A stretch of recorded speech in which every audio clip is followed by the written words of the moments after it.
You're listening to the We Are Libertarians Podcast Network. Find all of our shows at wearelibertarians.com. You're listening to the We Are Libertarians Network. Learn more at wearelibertarians.com.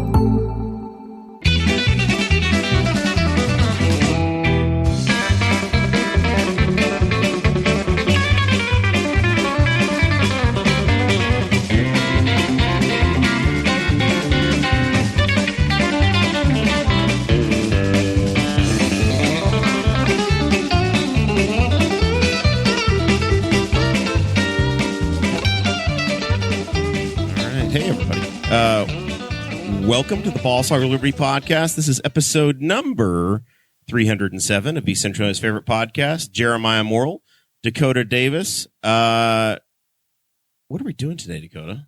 Today's episode features the Henry County Sheriff, Mr. John Sproles, and then Detective Captain, Mr. Matt Pierce. They're both returning guests to the program tonight. The Henry County Sheriff's Office has been in the newspaper quite a bit recently. There's been some articles written, some things going around on Facebook and other social media platforms. So we wanted to extend the invitation to let's clear the air. Let's talk everything through and have John come on, explain everything that's not written in a news article, so that we can just get to the bottom of stuff. We're going to be talking first of all about some kitten news from the Pierce side of things, and then we're going to be talking about the Henry County 911 dispatch services and the PSAP tax. Then we will be talking about the town marshal system. And then finally, at the end, we'll be talking about the new directive and the new policy set forth that made headlines recently about non-emergency calls in the county. So make sure you stick around until the very end of the show. This show is about our lives in rural Indiana. We're here to push your boundaries and make you think as individuals. Sometimes it'll provoke you, other times it'll make you laugh, but hopefully you'll always learn something new. We just finished up 20 minutes on Patreon, where we did a good service, Dakota. Well, you did. Well, the podcast. It did say Boss Hogs. The Boss Hog of Liberty podcast bought a pie. And if you want to know what the review of what the room was, well, you need to be a patron. That's right. And you can join and help offset the costs of the streaming, the internet, the building, all the stuff that gets us on the air each and every week. Patreon.com/BossHogOfLiberty is where you can go to learn more about that, or you can go to BossHogOfLiberty.com and you can hit the support now button and you can sign up. It's as little as $5 a month. It goes all the way up to $50 a month. But basically, over there, you get access to a Facebook group that is exclusive to Patreon members. You get show notes before the show starts, so you can follow along in real time. And then you also get a bonus, 20 to 30-minute episode. That's where we do things like recap the week. We also try different foods and drinks and things like that. So that's it's always good content. And then we always make our guests sit through it as well. So if we're trying stuff, we try to force it down on them too. Next week we have a presidential candidate joining us. I can't wait to see them have to eat whatever the hell we're going to eat. Yeah, patreon.com/BossHogOfLiberty. And like I said, goes up to $50 a month. And one special thing that those folks get is a shout out at the front of every episode. And those folks are Mr. Jonathan Phillips, who is our favorite car dealer in the continental United States. He is also a city council candidate. And then we also have Mr. Anthony Meyer, who is a long-haul trucker who's delivering goods all across the United States. And then Miss Christy Avery from all the way in Fort Wayne, Indiana. She's our favorite Norwalk dealer, so give her a shout for your household needs. We also have some merchandise. You can send an email to Jeremiah@BossHogOfLiberty.com or Dakota@BossHogOfLiberty.com, and we will get you squared away if you're interested. So, the pressing news of the day. I read on the Henry County Sheriff's Department's Facebook page that Detective Pierce's home adopted a kitten. But then I read in the Courier-Times that that's maybe not entirely true. Are you anti-cat? Am I not close enough? You're not close enough. Right. There you go. We have Canine Zorro. Yes. Who lives in our home. So he may be anti-cat. So you are married to Merit Officer Brandy Pierce, who I've got that correct? Correct. Okay. Former Newcastle. Yes, former Newcastle police officer, Boss Hog alum. And there's this over the weekend, I guess it was on Sunday, she was involved with the rescue operation of a young kitten down at State Road 3 and 38. Yeah, animal control was there to get the kitten that had fallen into the storm sewer down there. The one that never washes water away when it rains. And so they wanted some traffic assistance because they were concerned about traffic. And so Brandy and another one of our officers went down there and helped keep them safe while they rescued it. All right. Very good. And it never came home to you. Well, at first, we don't have any special pull, so it has to go to the animal shelter to be checked out. So I think at some point it will be available. All right. Yep. So that they were saying that in maybe 3 months or so that this kitten would be available. Because it's very tiny. Yeah. Very early. That was a fun story, though. Yeah, it was. I really enjoyed it more when you guys took the kitten home. Well, I enjoyed it more when I was sitting eating dinner with my wife, and I got a text message from you. The first inclination that we've adopted a cat, and my first thought was, well, obviously Jeremiah picked the wrong person to text. And I looked at my wife and said, "Do you know anything about this?" And I got the look, and I was like, one of my wife's good friends, one of her barn cats had kittens recently, and my wife had been pushing and pushing. Let's get a kitten. Let's get one of the kittens. And I kept saying no. We have 5 chickens, 2 goldfish, 2 dogs, and a cat already. We have quite the zoo. I mean, her point was, what's one more? And I just kept saying no. And then one day I got a FaceTime call from her, and the first thing I see is my son in the laundry room with a kitten. I said, Audrey, what did you do? And she said, this kitten just showed up at the house. I was like, okay. Yeah. And she's like, no, seriously, check the cameras. And sure enough, there's camera footage of my wife going out, responding to a kitten meowing in the on the front porch. It was behind a welcome sign. So she named it One-Eyed Willie because one of its eyes was shut. And she posted on Facebook, Willie, Willy, and then I told her we can keep the cat if you spell its name right. It's Willie with an IE, like Willie Nelson. So now we have a kitten. Only one I and then an E. Yeah, but then its eye opened up, and my 3-year-old was very excited. The healing powers of a 3-year-old with a cat. He was so pumped the next few days after it opened up. He has 2 eyes. He has 2 eyes. Yeah. Do you still have 2 goldfish is the question. We do still have 2 goldfish. how are the cats with the kitten, or the dogs with the kitten? So I have a 95-pound German Shepherd, and she thinks that Willie is her son. Yeah, it's interesting. Now, I will say we got folks here in the live chat that's saying that the audio is coming in and out. We've made some changes in the studio this week. First time we've put this in, but we're now using StreamYard. You may try watching the Boss Hog of Liberty YouTube page. Also has the live stream. So if the Facebook version is not working well for you today, jump over to the YouTube side, and if that isn't working, then tonight the audio version will sound great. So we picked that up on a separate recording device. So even if the live stream audio isn't pristine, option A, B, and ultimately we can try option C. Yep. All right, very good. So this is the week that Dakota and I had been kicking around the idea of having a conversation about this 911 tax that the community is potentially adding, or as it's now referred to as the PSAP tax, which is the public safety something. Answering point tax. I know I have like 3 or 4 cell phones, and every one of my cell phones pays a 911 surcharge.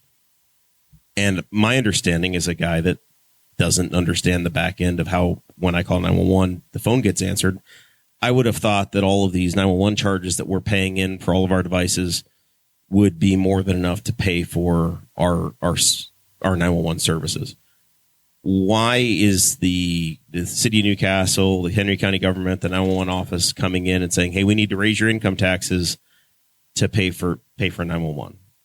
Or Sheriff Sproles, do you know how to answer that question in a way that I might understand? Basically, here's what they said: is everybody either is going to have to buy 10 cell phones, or we're going to have to pass this tax. not everybody has 3 cell phones like you. Some people only have 1. And so it's either buy more cell phones or pass the tax. So why don't they just increase the rate, right? Like that's the part I don't understand is now you've got a bunch of locals that are having to, every county I assume is having to do the same thing. This isn't just a Henry County problem. Yeah, so I don't know anything on that end of it. I do know this though. Dispatch 911, they need more employees, and I will say that is that's a difficult job, and I feel like they're understaffed. I know they are. I know they feel like they're understaffed. So it's something that we've got to have. So how the tax, how they determine the 911 tax from the cell phones, I don't know that, but I know that the budget is just not there to support an adequate 911 service. Okay. So as folks want to gather more information on this issue, I guess the county council will be voting next week, I think on the 27th. And when there's a rate over a certain point, I think the county and the city and all of the different taxing entities have to get together and have a vote, an affirmative vote for it. I did reach out to Butch on this because I had the same question. Yep. Am I coming through? Yep, you're good. He said that roughly that cell phone tax, the surcharge, I don't know how it breaks down, but once it goes to state and comes back to the county, it's roughly $39,000 a month, which sounds great. But when you add that over 12, that doesn't even cover the cost of personnel to staff the facility. So I don't know. I'm assuming the state gets some sort of cut of this before it comes back to us. So that's why PSAP was then pushed out, was to help To fill the gaps for the counties. correct. Otherwise, it was going to kind of like they did with lit and the jail tax. The state has pulled back their tax funding or keeping more of it, whatever that case is, and leaving. Sorry, I'm just going to move your mic this way a little bit. and leaving the counties in a really bad spot if we want to continue providing service. All right. I understand it. I just don't buy it. It's to me, it seems like the state. Not that I don't buy it from you, Matt. It's that to me, it feels like the state has once again changed the rules on communities, and then you're having locals have to make up the difference. And I don't know what the number is that say everybody that lives in Henry County that total is monthly on your surcharge, but according to what I was given, we're receiving $39,000 back because like with most cases, the state collects it all and then disperses it back to the counties, and that in itself wasn't going to cover just staffing. Yeah, and if we continue. The Courier Times article that I read said that they had to pass it by October if they want to continue the service, or it would be they wouldn't have enough funding by 2026. I think it was like a 3-year time period that they had, like that they were good for 3 years, and then after that it would be insolvent. Something like that. Right now, if they pass the tax, it'll be enacted. I don't think it would actually take effect till January 1, but the county would not receive or be able to access that fund until January of like 2025. 2025. So for the rest of this year into next year, it would still have to be funded the way it is and still in a pretty tight budget. And then that would allow them to then continue on after 2025 without such a crunch. So I'm assuming that if it didn't pass, if the county council decided, no, we're not going to do this, would it go back to like you have to call?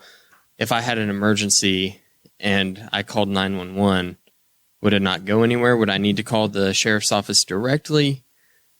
No, so there's places, obviously there's systems in place for that. I think the problem would be there may be no funding left to keep updated with equipment to as technology progresses. We now take text 911 basically, right, and things like that. There would be no money to then continue to progress the technology part because we're scratching by right now to even fund the people to be in there. And as the sheriff said earlier, they run a lot of times with 2 dispatchers, and they can be overwhelmed. Yeah, it seems like it'd be easy to be overwhelmed with 2. So a third and potentially maybe a fourth is what's needed to provide adequate service. Gotcha. All right. So we're going to stay tuned on that issue and see where things land. I just wish, if they're charging you 10 cents a line or 20 cents a line, whatever, increase it to 30 cents, whatever that number is. But it's a slippery slope. Whenever we increase income taxes, you end up taking less money home each check, and then you've created a new line item so that 5 years down the road, 10 years down the road, you get new people involved, and they just the rates change. You never claw them back. One thing that I would compare it to that's possibly like like when we write a speeding ticket or something, it's like $185, and people think, oh, you guys are making. I think that we get $3 out of that, and so the state is obviously probably siphoning money off the top of it, and so I don't know, maybe they're taking more than they used to. It's been a recurring theme on the show where the state likes to tie the hands of localities and then say, well, there's this option to raise taxes on your citizens if you want. While they're sitting on a huge surplus. Yeah. And then at the end of the year, the governor comes on the TV and says, look at how good and balanced our budget is. You're welcome, right. Indiana. So the big topic we wanted to talk about tonight is regarding the announcement Sheriff Sproles made a couple weeks ago now, revolving around the response to when you call 911. And it's determined that you don't have an actual emergency. We have a number of different law enforcement agencies that serve the people of the county. You've got the state police, a sheriff's department. You've got some town and city police departments, and there are town marshal services. And there are some towns that have police departments that are surprisingly larger than what we would have expected, or at least what I would have expected as you started to lay this out. One town in the county has 120 people, Greensboro, and it has more than 20 officers that are shown. You had a group get together. I believe you invited all of the town marshals and the town boards, and essentially it was, hey, we are no longer going. You have your own police department. We are not going to respond to emergency calls in your communities. How has that gone? Well, the response, I feel like it was shocking. I was shocked at the kickback that I got. So I want to kind of start from the beginning of where this decision came from. First of all, being the new sheriff, the first thing that I have done, along with our captains and chief deputy, is start to look at our process and procedures and who's in charge of what, who takes care of this and who takes care of that. And so I have been trying to just draw some clean lines so everybody knows their roles. And I campaigned very openly on this issue of badges floating around there with full police powers. We had the same issue in our department with special deputies. It's the same idea. Special deputies can have full police powers, and we had people with special deputy privileges to the tune of probably north of 70 people. That number just continued to grow as I, started working through recalling these special deputy powers. And so it's something that I had talked about in my campaign. So why would somebody have been a special deputy? I don't know. So I think I do know. Again, I gave examples here on this show of just there were people that had special deputy powers working full-time security jobs. They had to be police officers with arrest powers to have those jobs. And so I just had determined we are going to eliminate that. There are some special deputy powers that have to be. Our jail staff people are special deputies. Courthouse security officers are special deputies. So I cleaned out all of the special deputy badges and special deputy powers that were not serving Henry County. And so we created basically a list of what what constitutes you being able to get special deputy powers. It's a very short list, and I have heard keyboard warriors talk about how I gave all my friends special deputy badges. I have no friend with a special deputy badge or special deputy police powers. Let me clarify that. Our courthouse security guys are my friends, but outside of courthouse security, we have two SROs in the county. Both of them are retired officers. They have special deputy powers because they need special deputy powers. They are protecting our county kids. And then we have some security at the hospital who has special deputies powers because they need arrest powers. Community corrections, their officers are special deputies. So none of our special deputies are working security jobs. They are working here for the county, taking care of our county residents. And so just to completely clear the air about me giving friends special deputy badges, it's not the case. My brother is not a special deputy. My family members are not special deputies. And I have had, believe me, I have had people call. I had a very good friend of mine call, said, hey, he said, I've heard a lot of guys do security work, make good money, and had somebody tell me the other day, if you have a friend in law enforcement that can get you a badge, you could do it. And he said, are you able to do that? This is a dear friend of mine. I said, absolutely not. Yeah, I'm able to, but I'm not going to do it. I said, I have preached against that from day one. So I want to make very, very clear that we started cleaning house in our own house first. And that I took an enormous amount of heat over this. Go ahead. You're, like you said, you did bring this up when you were campaigning. We had you on for prior to the primary election and the general election both, and I know you brought it up both times. And your main concern was folks who had a Henry County badge and they were working out of town, and your the ability of the sheriff's department to oversee those sometimes was lacking.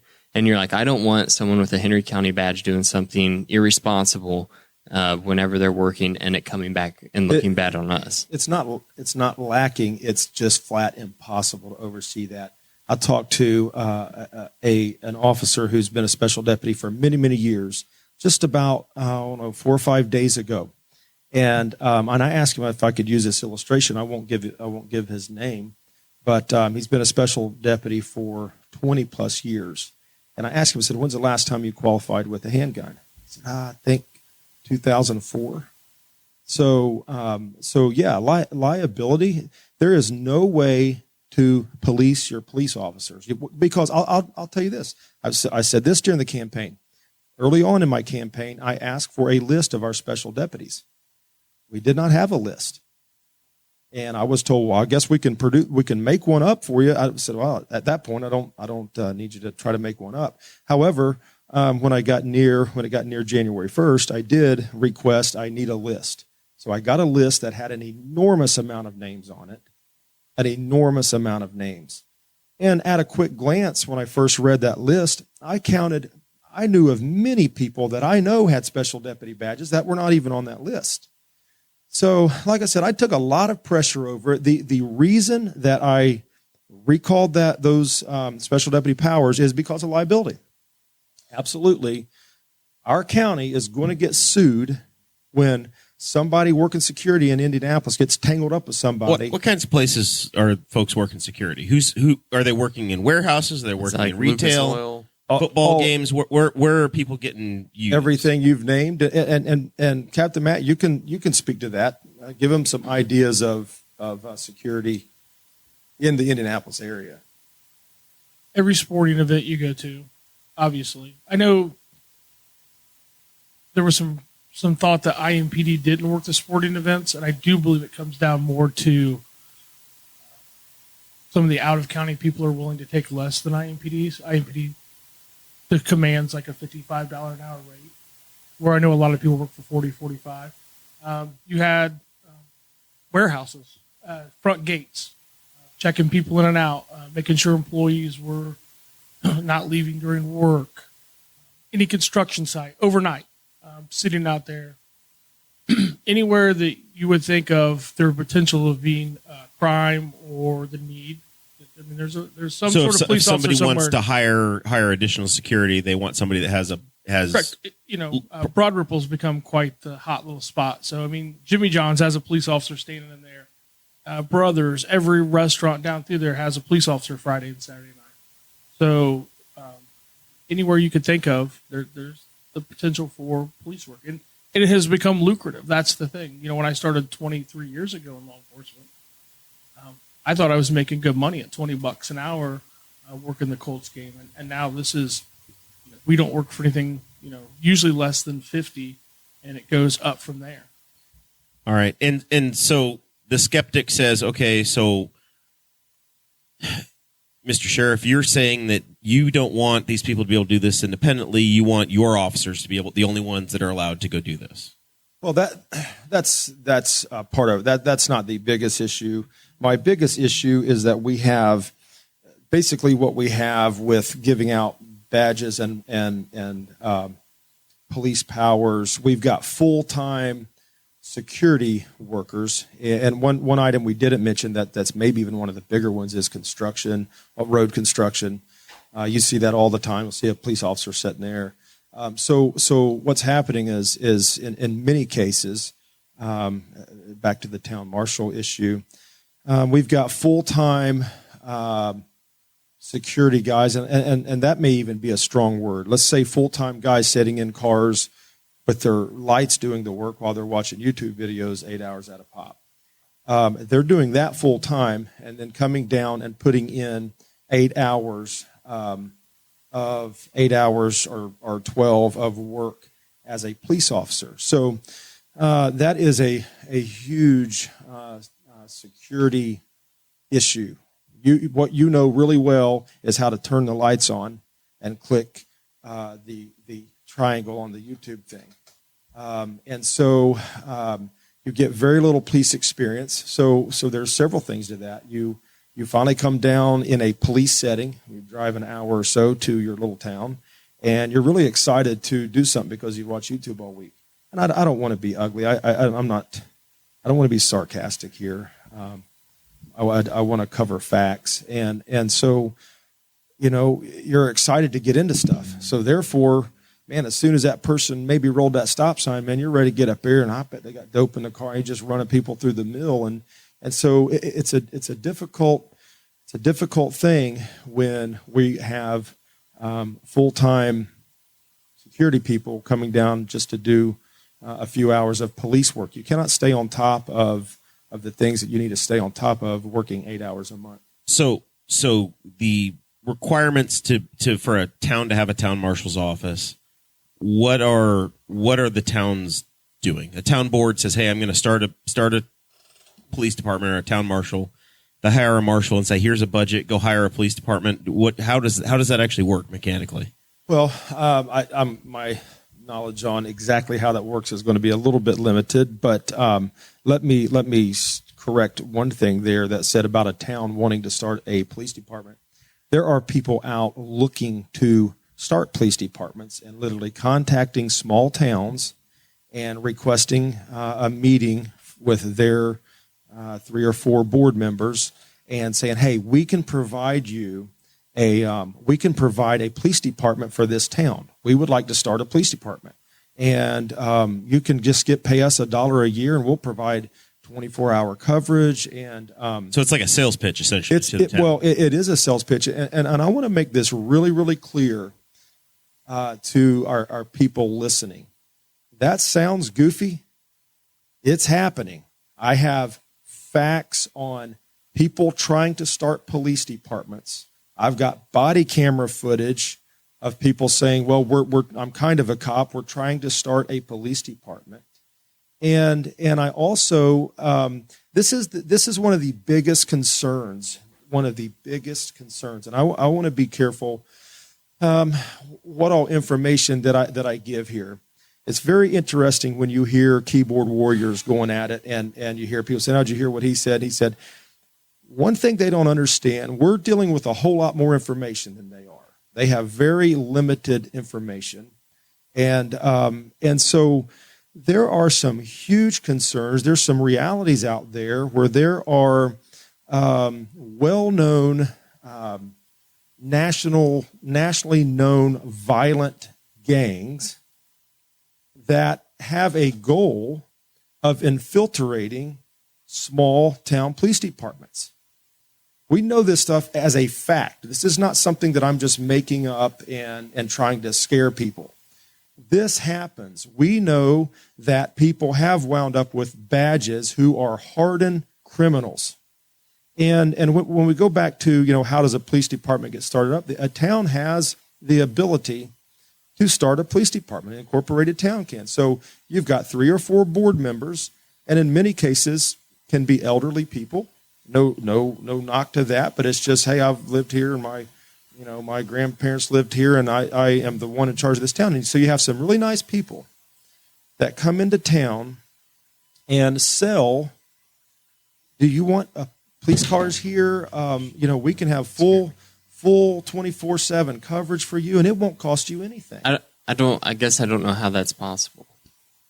So you wouldn't think it should be possible, but it absolutely is. And let me tell you this. I put out some information the other day, and I had one particular town marshal that was, as some keyboard warrior said, schooling me with the facts. It's interesting. They don't know the facts. I thought, did we invite somebody else here to this? Yeah, I reached out and texted and left voicemails for the town police chief in Greensboro, and he has not yet replied.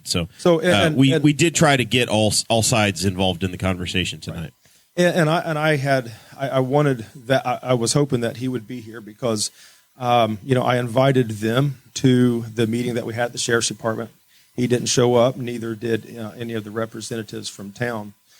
But one thing that I pointed out, and I really want people to understand the seriousness of this.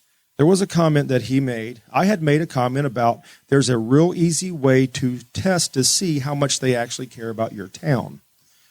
The town board has the authority to limit their police powers.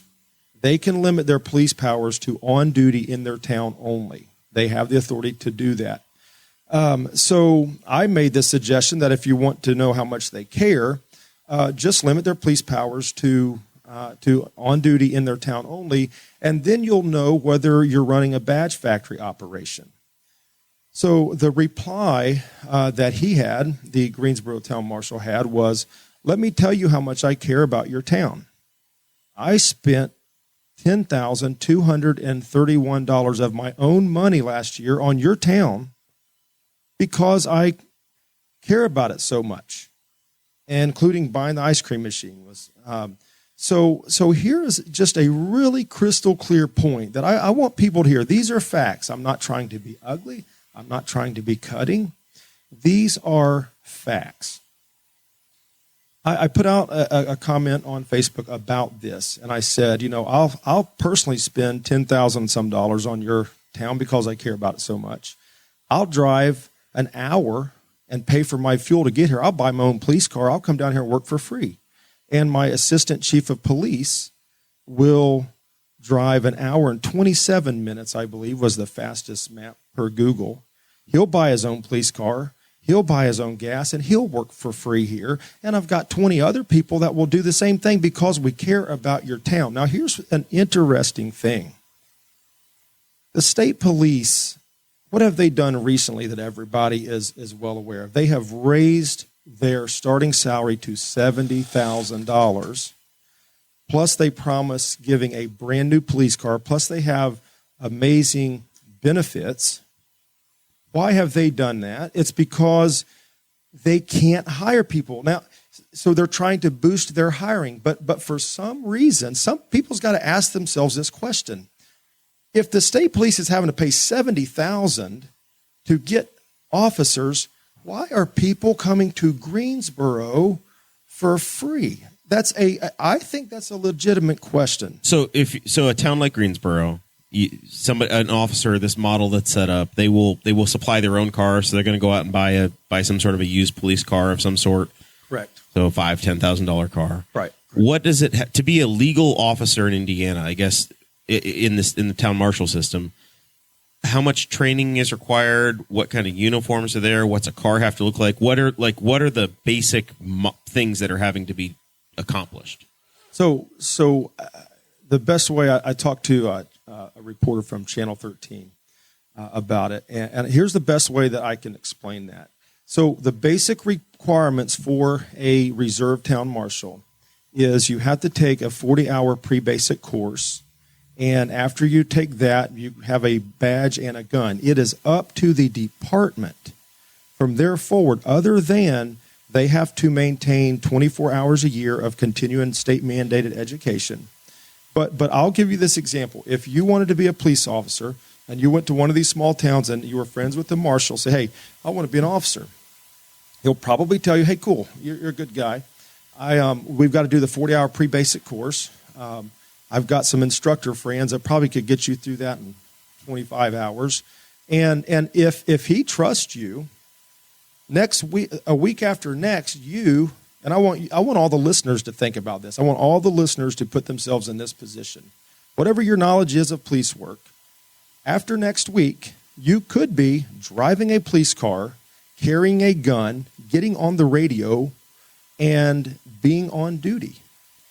Captain Matt, am I off on that? The only caveat to that would be if you were paid by the town. You start being a paid full-time, part-time police officer.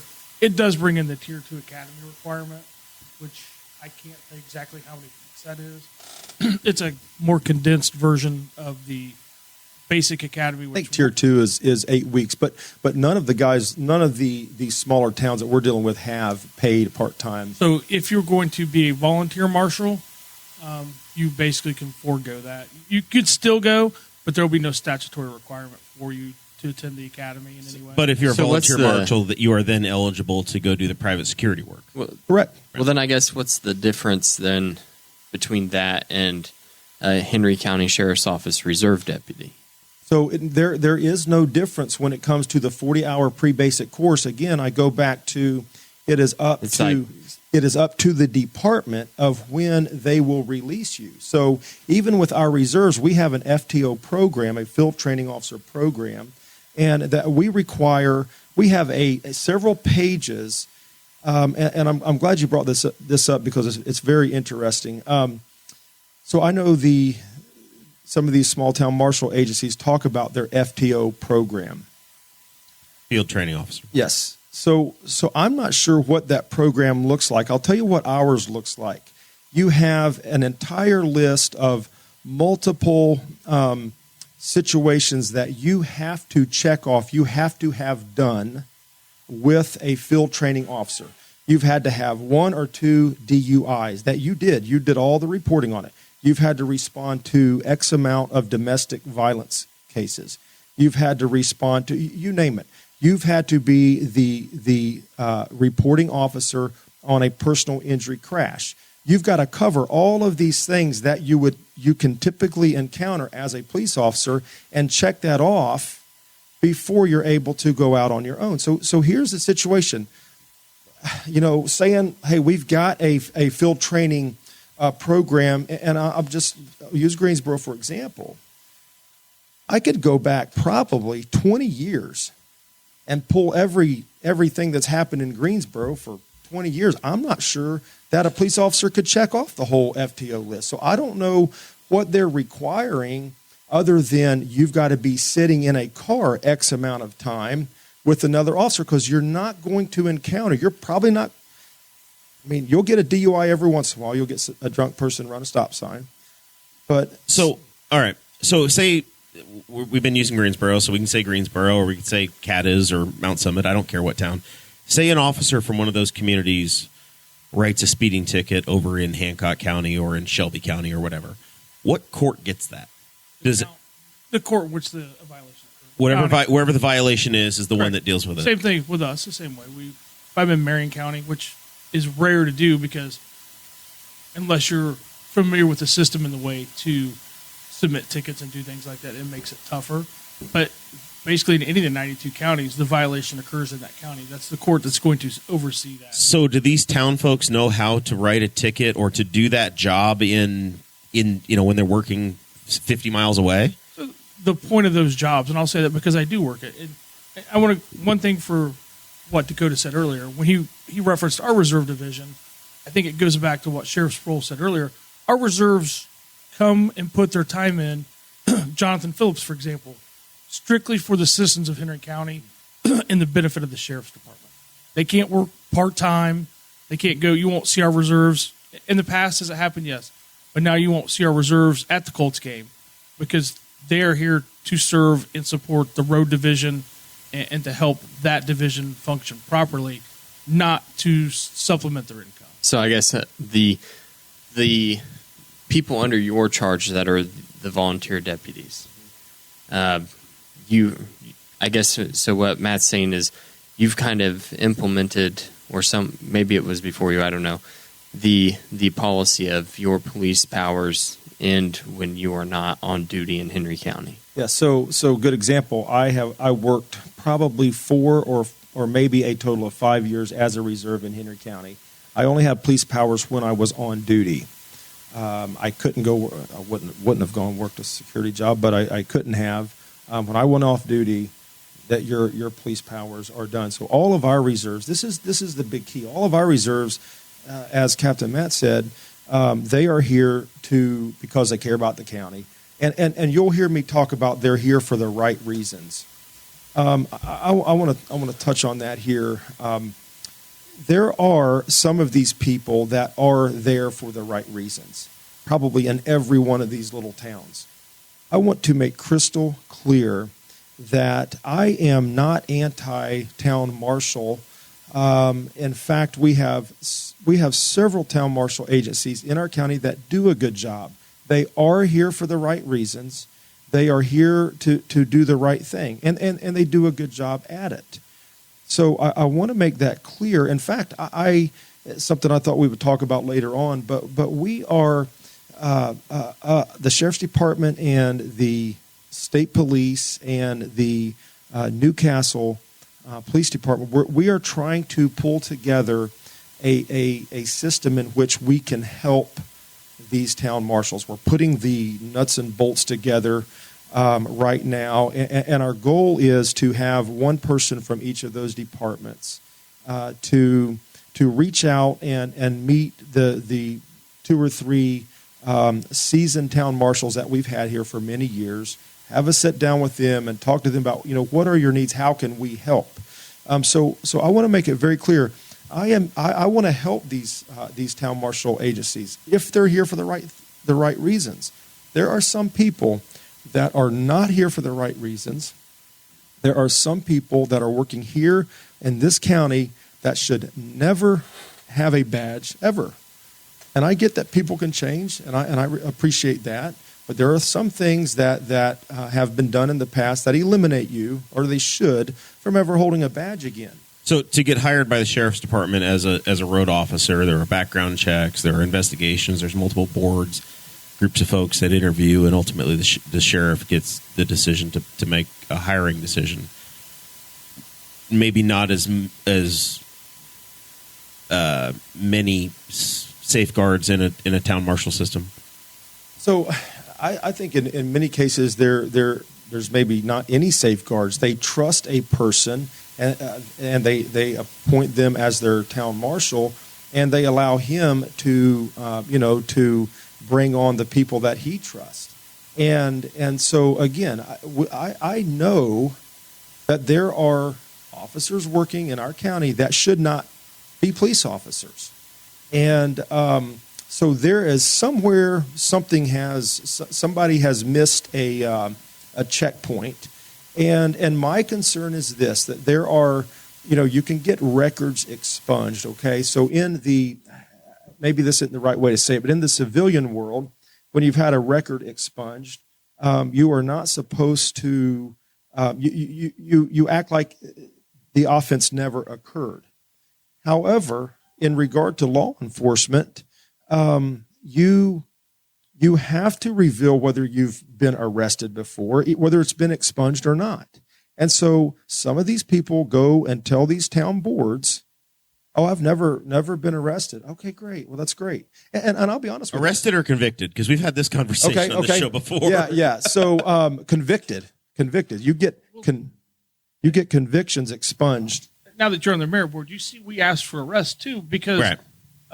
We're about ready to put whoever we hire in a position to have access to a lot of sensitive information that, obviously impeachable things we need to know about.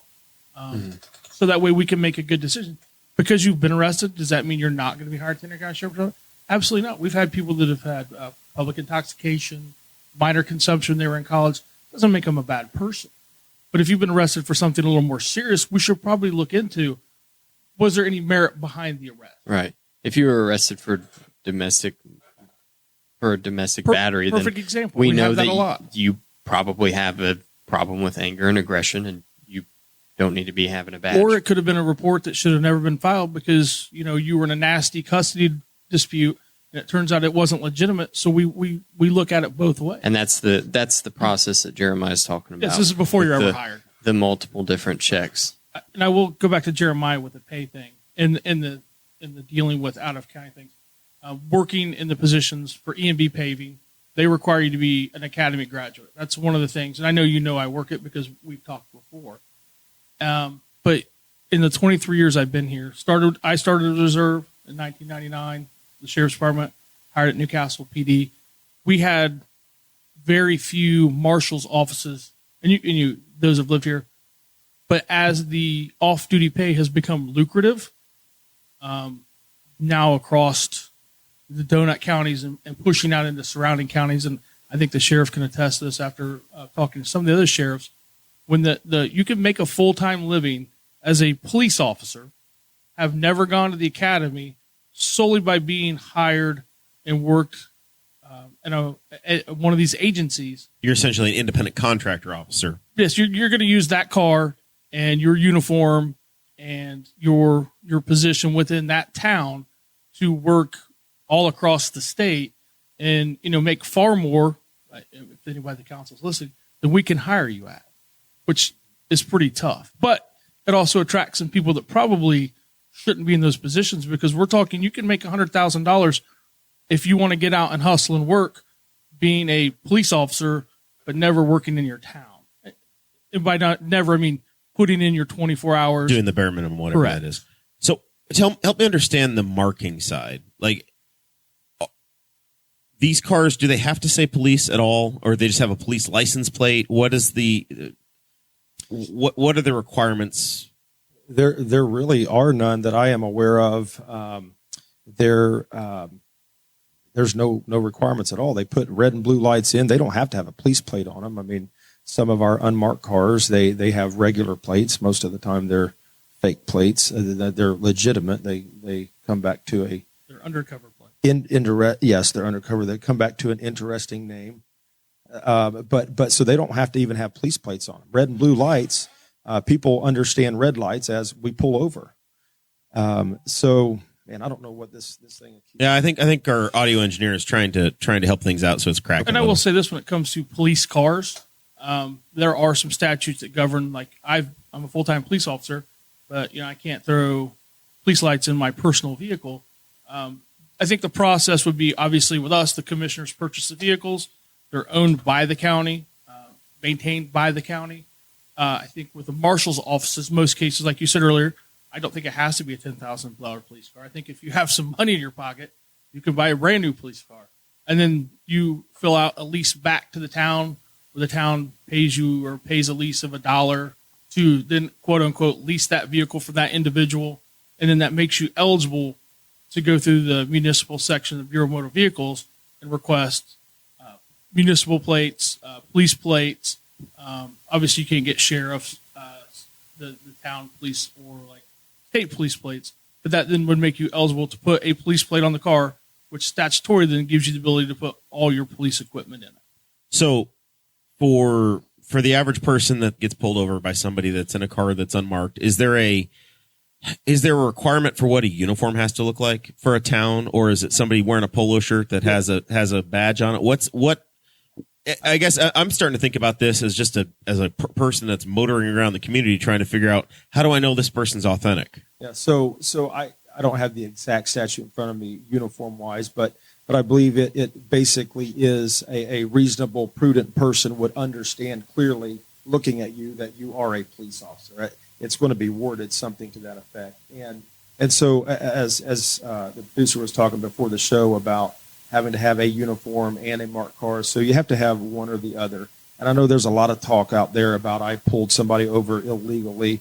I had another marked police officer coming. And quite frankly, I believe if you dig into the law, you simply can't make an arrest or write a misdemeanor information and summons ticket without either having a uniformed officer or a marked vehicle. So there's not the requirements there are loose. And here's the interesting thing about the unmarked cars that I marvel at. The idea, and I put this in a post, the idea that these towns, what these towns are wanting, as I've talked to several of the town council members recently, they've called, they are wanting they want officers to slow traffic down. Caddis, for example, State Road 38, they're wanting officers to slow traffic down. Well, and Caddis does have a marked car, okay? Why these people are having unmarked cars, it's very obvious. In fact, I think the Greensboro officer talked about it, and I'll let you talk about that part, Captain Matt. Give me 1 second. I'll come back to you on that. So they're selling this. We want to be a police presence in your town. Yet they're not marking their cars. If you really want to be a police presence, get a fully marked car, park or sit in a very visible place when you're running traffic so people see you and actually slow down. Don't hide behind dumpsters, as I know is the case in certain places. There, a dumpster parked for a while, so you hide behind the dumpster so you can catch people and write them tickets. The idea, and I believe that the towns want, the way they've expressed to me, is they just want people to slow down when they come through their town. So why all the unmarked cars? Why the hiding and the hide and catch method? That's a conflicting story there. And Captain Matt, you can talk a bit about possibly the reasons they want unmarked cars. I mean, it's obvious for security reasons, and this is the biggest reason. Is I think it was brought up in the podcast with Greensboro that there was a post on Citizens of Newcastle. There was a Newcastle car in Anderson, and that one of his officers had taken a picture of a kittered car on 69 up in Grant County, which is an EMB project we're working. And I think that's the ultimate reason why most towns or agencies would not mark their cars, to avoid that negative. I commend Newcastle PD and their chief and assistant chief and Kennard and their marshal. They want those cars marked. They're willing to take those complaints and tell those people, yeah, our officers are working over there to supplement the income, or we won't have officers here.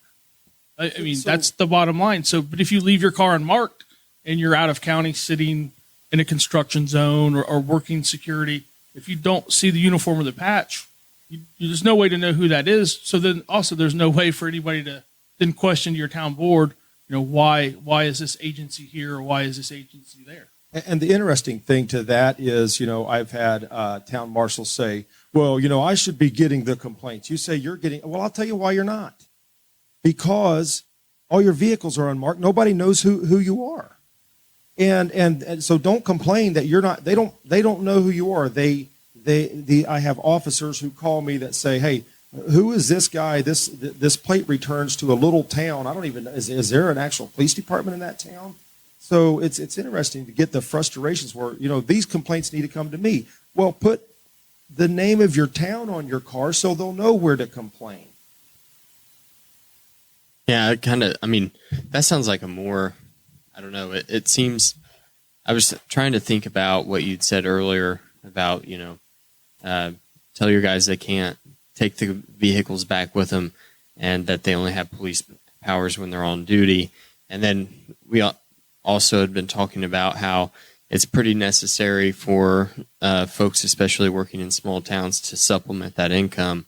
Otherwise, you'll just lose people to state police. So it's like you want them to be able to supplement their income so that you have a police presence. And it seems like just having the marked cars, or, I mean, I don't know why if you were going to work a security job, you would have to have a police vehicle. So it's like, it seems like there's some middle ground there that can be reached of like, we want to pull this back some. We want to make sure that our guys are actually focused on our community. I can tell you this, that I've received calls and had communication from multiple towns and town board members. And they are, the ones that have reached out to me are wanting to do things right. They are surprised at some of the things they have heard. And they are in fact shocked at some of the things they've heard. There is a lot of fear mongering going on with town marshals and reserves that the big bad wolf sheriff is not wanting to take calls, and there is fear mongering going on, and I know that because I have had town committee members calling me and saying, "What about this and what about this?" Then they realize, "Oh, well, we didn't realize that." And I have informed them on a lot of things recently that they had no idea of. We have had an issue with some of these town marshals and reserves making traffic stops all over the place. And one, I called directly and talked to the marshal and said, "Hey, what is the situation here? Has the other town hired you guys to be there?" And so, but I know one thing, that didn't get back to their town. They were told, "Oh, we don't pull people over outside of our county." And you might have been in the car when I had this conversation with one of the town board members that called, and they were just really surprised at a lot of things that they heard. Very surprised that they didn't know the personnel that was working for them. And so there is a lot of just pull the wool over the town board's eyes going on. So you've been vocal about this from your position as a Henry County Sheriff. There's 91 other sheriffs. Has the Sheriff's Association has this become an issue that other sheriffs have started to speak up about?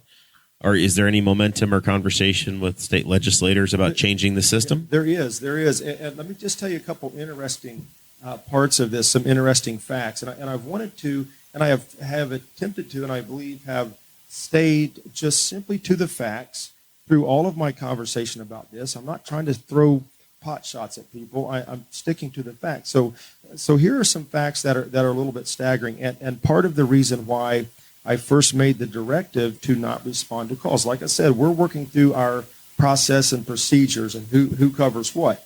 Well, I noticed we've got 67 town marshals that cover 2.3 square miles. So it seemed reasonable to me, and I think it would be reasonable to just a normal, prudent citizen, that if you've got 67 town marshals and reserves covering an entire area of 2.3 square miles. These are real numbers, okay? I have 17 patrol officers that cover 395 square miles. We take almost 10,000 calls a year. 17 patrolmen taking almost 10,000 calls a year, covering 395 square miles.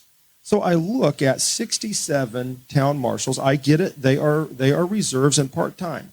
But when I look at 2.3 square miles with 67 officers, that with a total of, according to 2022 stats, a total of 23 calls that would have been affected with my directive.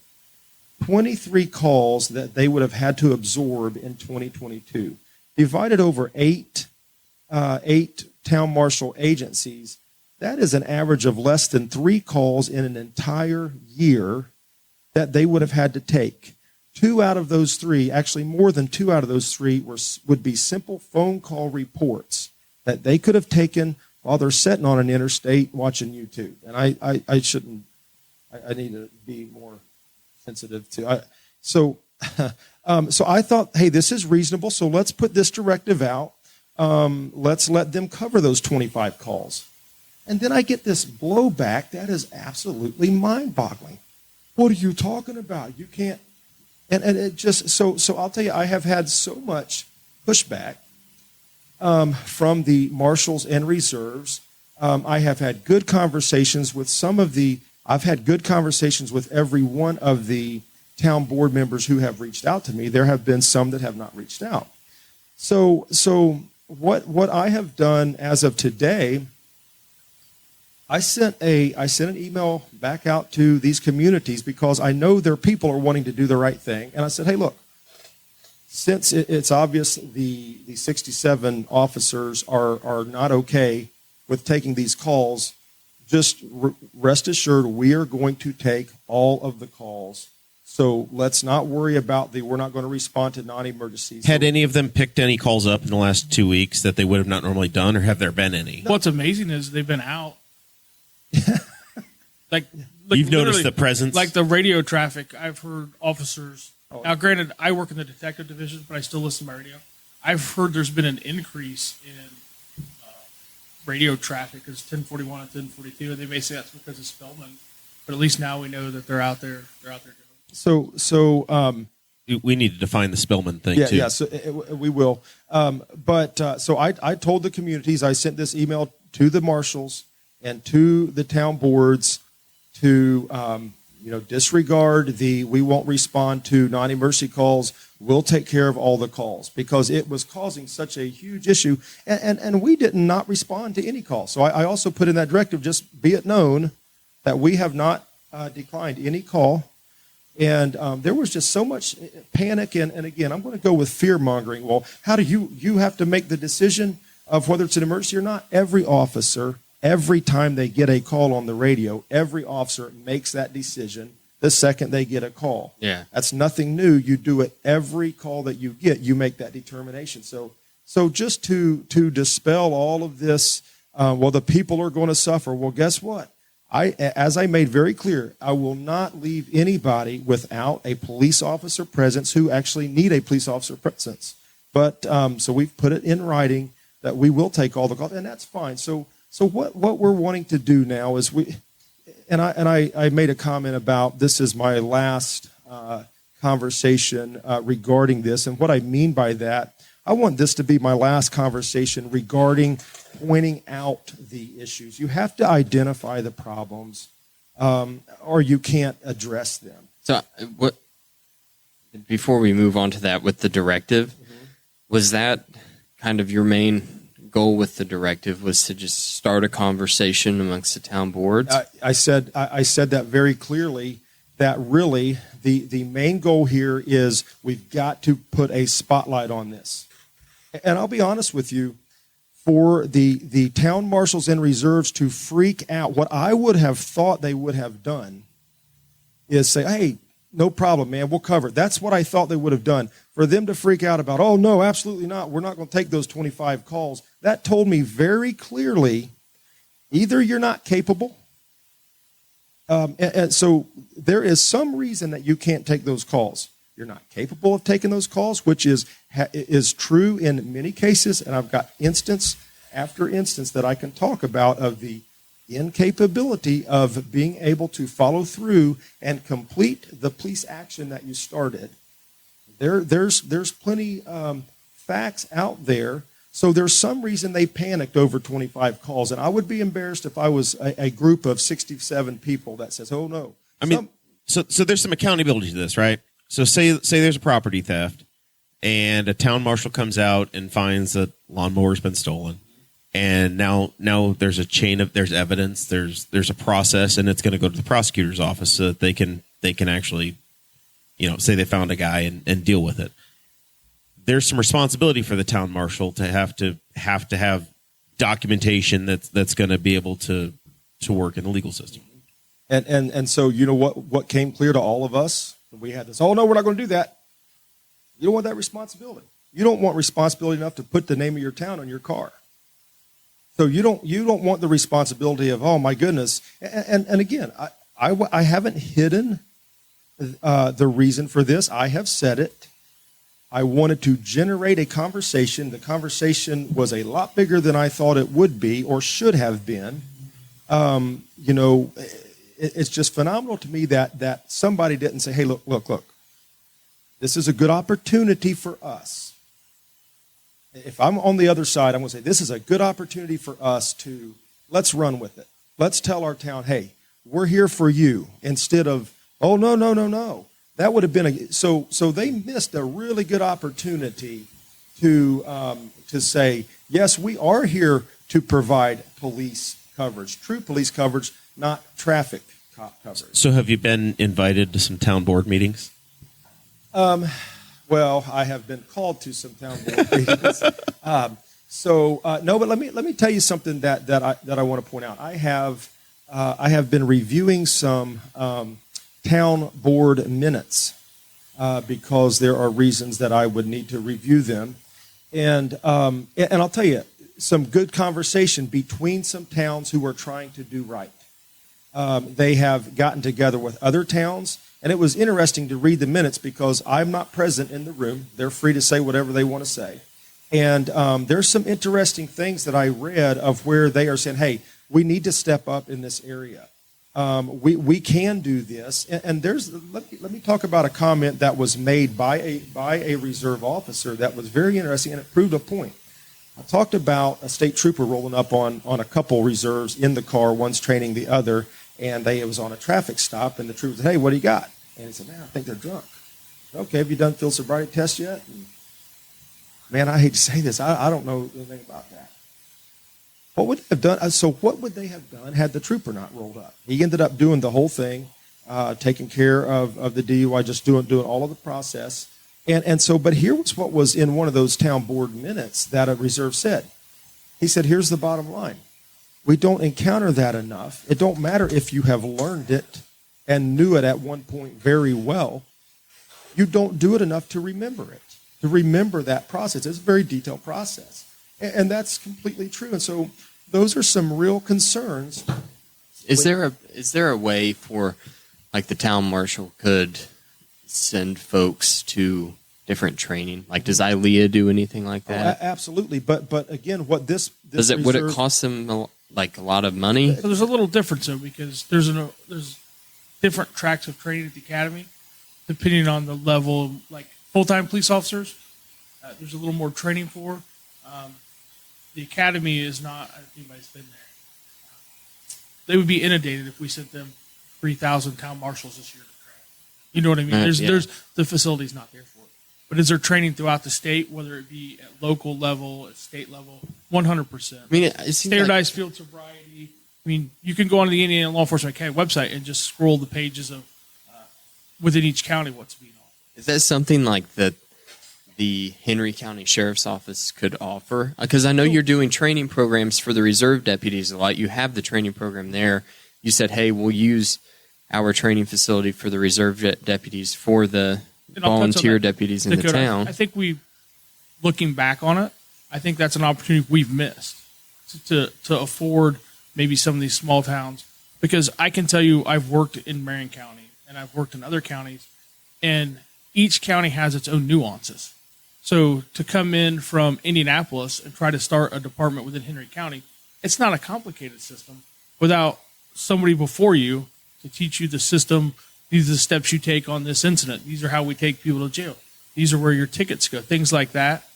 But you also have to remember, how many new people do we have right now, sir? Oh, a lot. We are training so many new people of our own.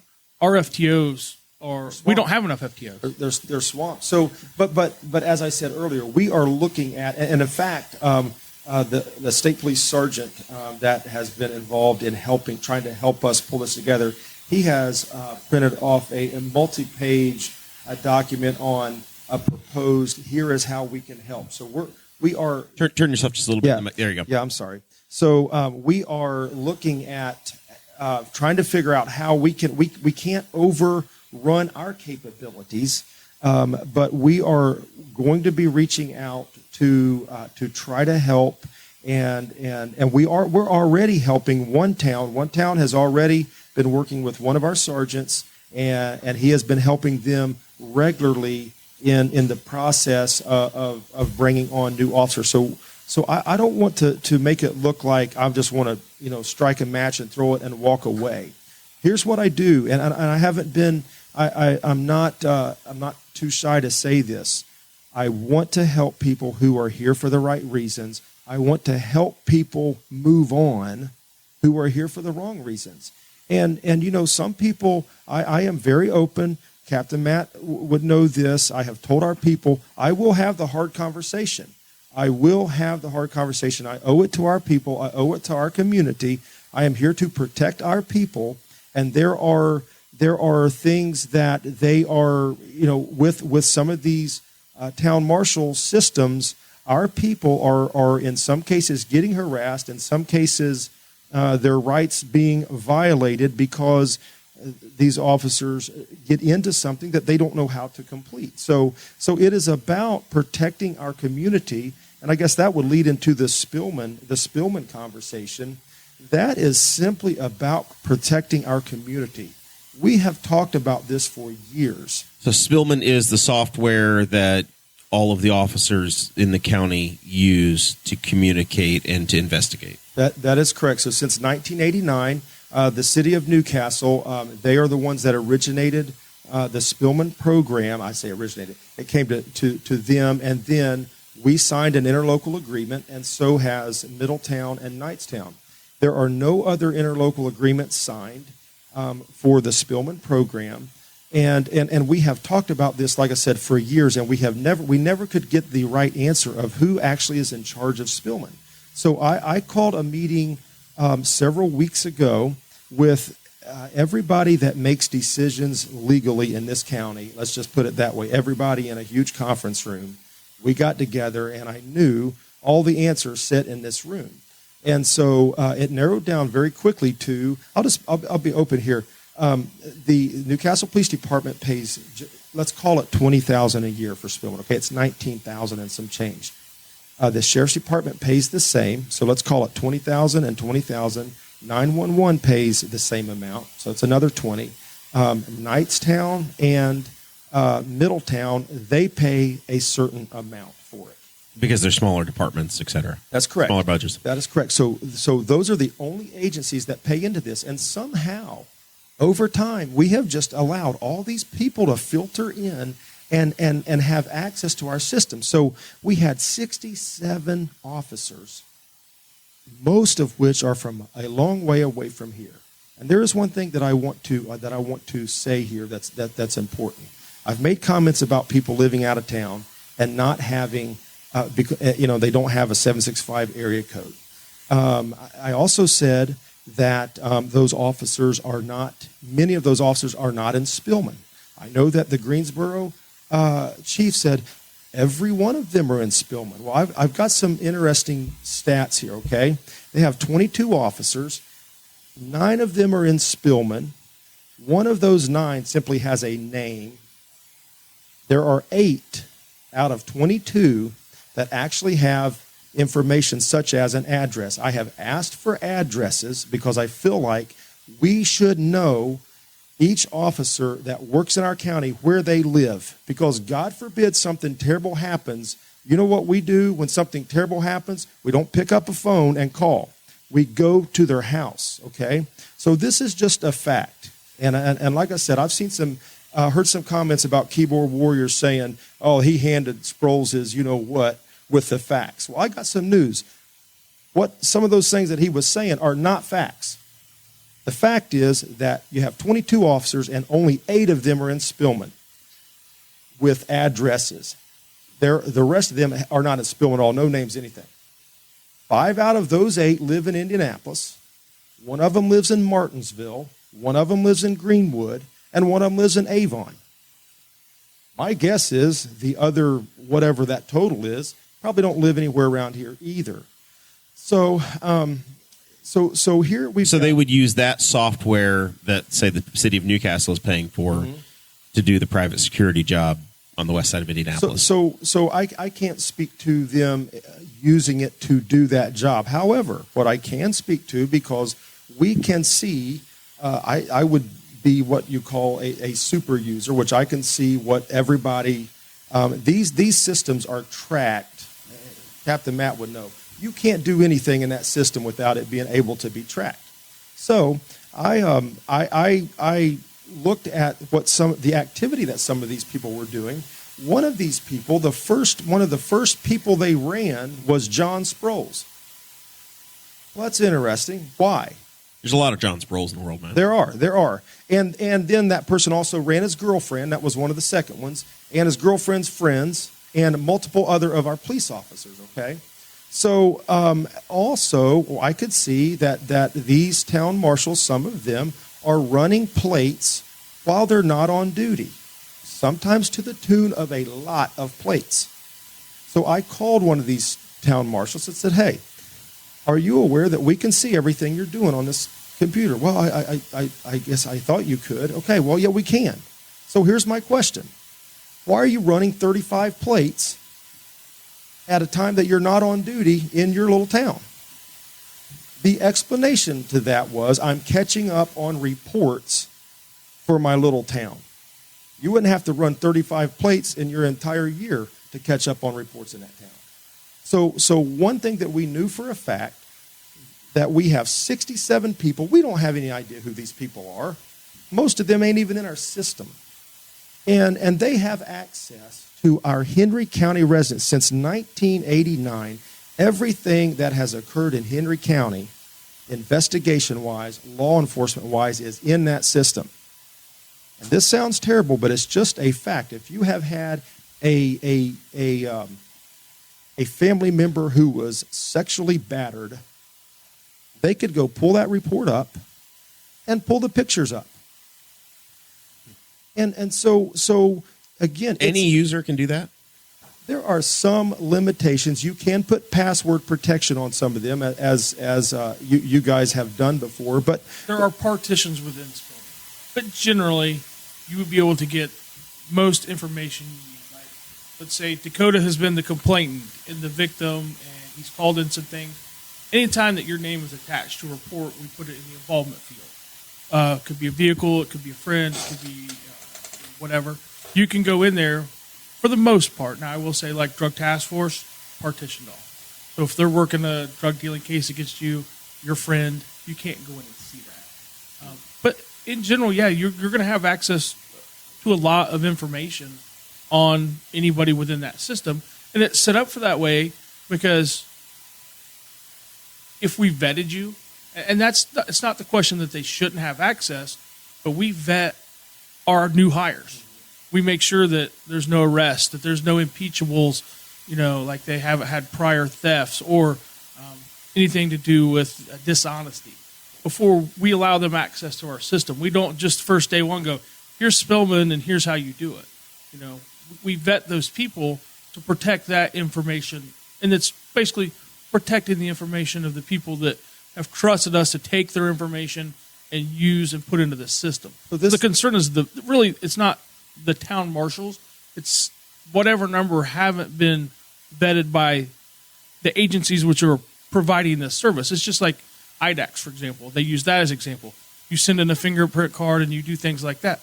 That's the way they vet. So I think at some point there will be the potential for everybody to be back on it, but there'll be some sort of process to make sure that the people that have access should have access to everybody's information, including mine. My information's in there. So you withdrew the ability for these folks that are not in one of the interlocal agreements to use the service. So the city of Newcastle did.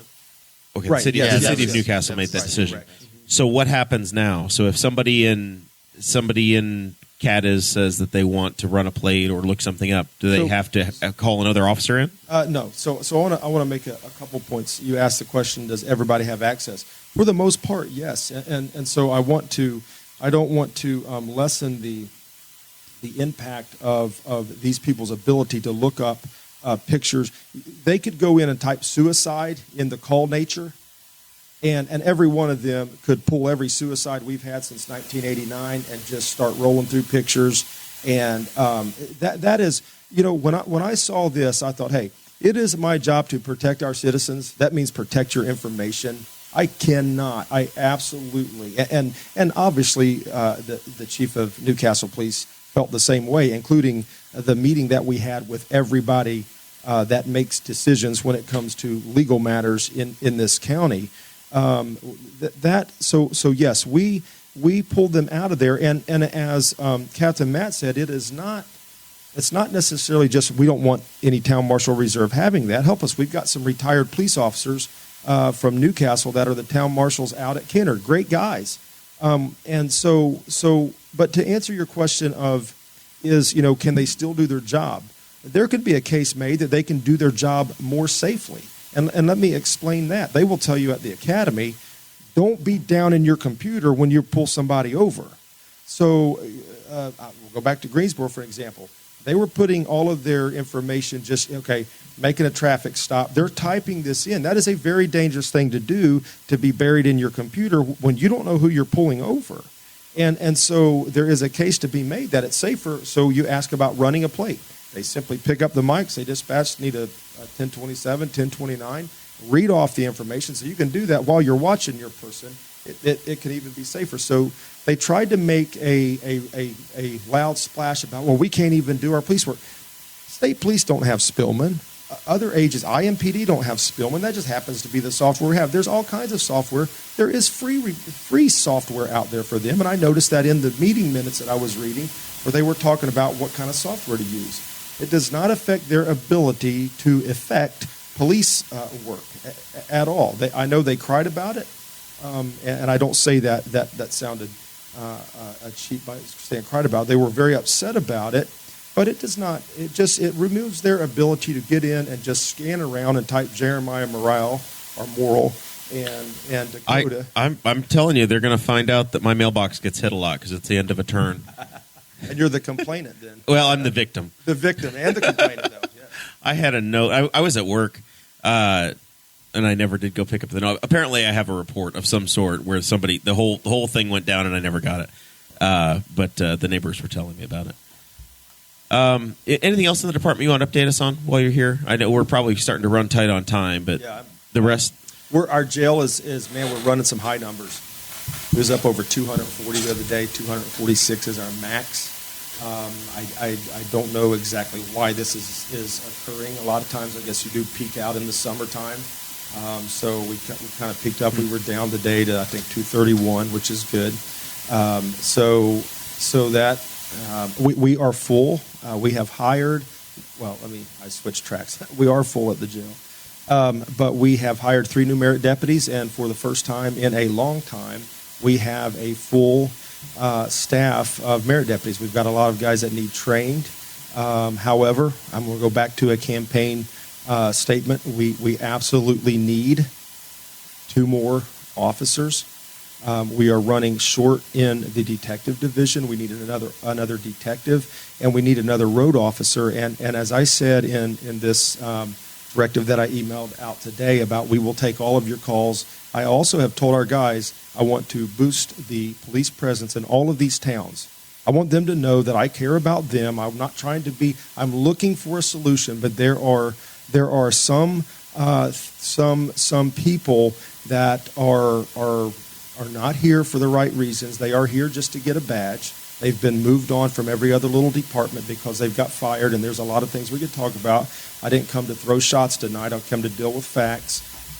So I want to be a help to those who are here to truly just help our community, especially like the people that are just here to work here, not to get a badge and go work their security job. So we're looking for ways, and we're going to figure out ways in which we can help the small towns. And until then, we're going to boost our presence there. We're going to take every call, and we're going to take care of our people. All right. Very good. Let's work our way into final thoughts here. We're running longer than we normally do. Matt, is there anything we left out that we need to pick up that you want to make sure we get covered tonight before we sign off? No, I'd just like to appreciate you having us on here. It's always a good avenue to get some information out, and we appreciate it greatly at the Sheriff's Department. Very good.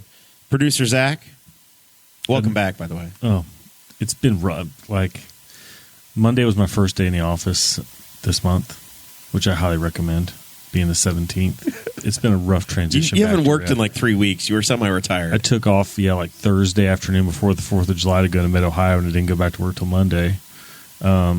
it was delightful. But man, it's been, like when your alarm goes off at 4:45 in the morning, not good. It's not good. But other than that, no. You can say anything you Hey, need to. if you ever get the chance to go to Alaska, it is by far the most beautiful place I've ever been. Bring back any chips for me? So we were on short time in Victoria, British Columbia, and we went whale watching, and I got nowhere near to buy them. I was sad, but I will tell you, I'm not a cruise person, but seeing that state, it's unbelievably beautiful. You're the third person I know that's Definitely gone to Alaska like in the last month. Yeah, Mike McCown went to Alaska, and somebody else was just in Alaska. It's very popular. Definitely on my bucket list. It's very I'd love to popular. go. All right. Well, we're gonna have to do a Boss Hog trip to Alaska at some point. All right, Sheriff. Thanks for joining us, man. Yes, sir. Thank you. We Thanks for the opportunity. appreciate the relationship we developed on the show with you, and as issues have come up, we've appreciated the transparency from the office, and we hope to provide a place to get the conversation out and make sure that it. If nothing else on this program, we listen to all sides and we do have a conversation about it. We never cut anybody off, and so far 307 episodes in, nobody's ever lost their job because of it. Appreciate it. Yes, sir. Dakota. I'm wearing my TNT Endurance Sports shirt, which is the organization that's putting on the Newcastle Mini Marathon. That's on September 16th. Been talking to Travis Thompson. He's been on the show a couple times now, and the next price increase for the mini marathon, the 10K, the 5K, the fun run walk, that is on August 6th, and he does have a discount code for Boss Hog of Liberty listeners. That is BHOLNCMM, as in Boss Hog of Liberty Newcastle Mini Marathon. And it's 10% off your registration, and that's going to be good until Sunday night at 11:59 p.m. So, yeah. Sign up if you want to run with me. I think, aren't you running it, John? I want to. I did race with Travis the other day, and I enjoyed it. So, yes, Were you in the triathlon? I was in the duathlon at the same Okay. time. So, yes. What 2 events did you do? I did the bike run, and you can ask Travis Oh, the about worst of the 3. Yeah, the worst of the 3, and you can ask Travis about my bike times. I'll let him tell you about it. Okay. I have to send a Freedom of Information request in and get your That's bike right. times. That's right. All right. Thank you guys very much. Next week, we are going to have a candidate for President of the United States scheduled to be on the program and be in studio. It's a mystery. You're going to find out, but it's going to happen, allegedly. But I have the documents and can confirm that we have reached an agreement, and there will be a candidate for President of the United States on the show next week in studio. I've been contacted by the special agents to have some. I don't know what sort of private security that the individual will have, Snipers up on the pop building. but there will probably be some sort of a shield over the building next week when we do this. One more day left at the Henry County 4-H Fair. Come on out tomorrow. I think the Junior Leader Food Booth's got a couple more hours that they're going to work out there. There's a livestock auction. I think that all happens within the Smith Building. And then also the Horse and Pony Show is wrapping up. So if you haven't had your chance to get out to the fair, one more day of that. With that, we say thank you guys so very much for joining us, and we will see you next Thursday.